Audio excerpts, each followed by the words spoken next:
God's Not Dead, We the People is the latest chapter in the popular Christian movie franchise, and it's only in theaters for 3 nights next week.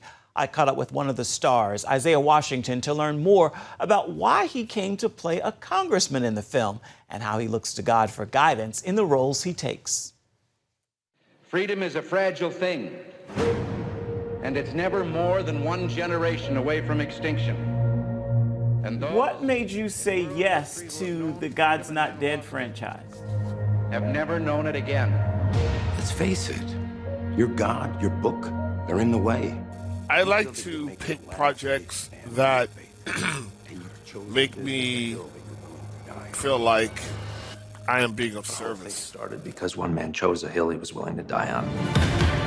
I would like to call this hearing of the House Subcommittee to order. Right now, there's an effort underway to mandate universal educational guidelines. How much alike, I should say, are you to the congressman you portray in God's Not Dead, We the People? How much are you like Daryl? There are attributes there that obviously you have to bring to the table. In the world that I'm in, I have to use my facilities, mental facilities, body, voice to create something that was just really a blank page, and then someone wrote it.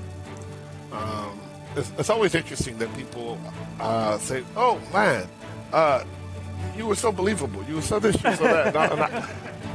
And I always say, "Yeah, but I didn't write it. I just merely used my body as an instrument to play the song." And the song that Daryl Smith, the lyrics, so to speak, resonated with me. Once we decide what a child needs to know, it becomes imperative that every child know it. Remember the visit we got from social services the other day? I'm here to review your homeschooling environment. Religion has been removed from our schools. They're teaching kids that they don't need God. I was overwhelmed and blown away with how many people were actually homeschooling their children long before the pandemic, and the issues that arise because of that.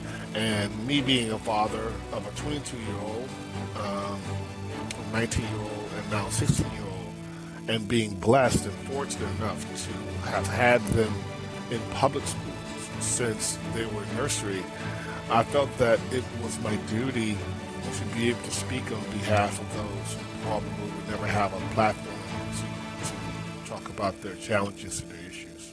If your children do not show up at school a week from Monday, you will be charged with contempt of court, meaning you will be incarcerated.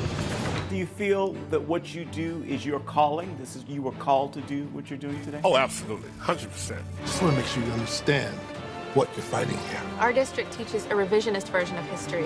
If God is for us, who can be against us? Around here, just about everyone else.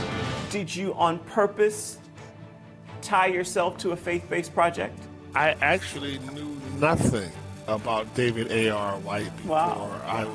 I was reached out to a gentleman, and oh God, please forgive me, sir, but I forget his name, and suggested that I reach out to the casting director. At that time, we were in the throes of the shutdown.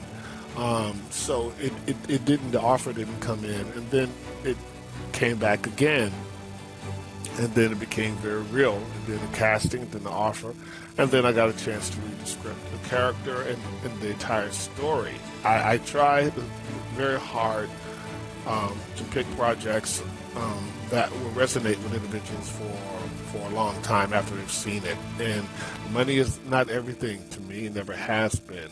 I've always been aware that, my children eventually are going to reach the ages that they are now, and that people are going to judge me and scrutinize me and my legacy based on the kind of material that I have said yes to. I just prayed and said, look, God, if you put me in the place, in my purpose, where I'm supposed to be of service, I promise you with all of my DNA that I will try to be the best at that thing. You are out of order, Mr. Bell. Government of the people, by the people, God's Not Dead, We the People is in theaters for 3 nights next week. That's Monday, October 4th through Wednesday, October 6th. We've got more on the film on this evening's edition of Studio 5. We're also looking at a Broadway hit that's now a big screen movie and sharing new music from a former band leader who's embarking on a solo career. You can catch Studio 5 this evening at 8:30 Eastern Standard Time on the CBN News Channel and at any time on the CBN News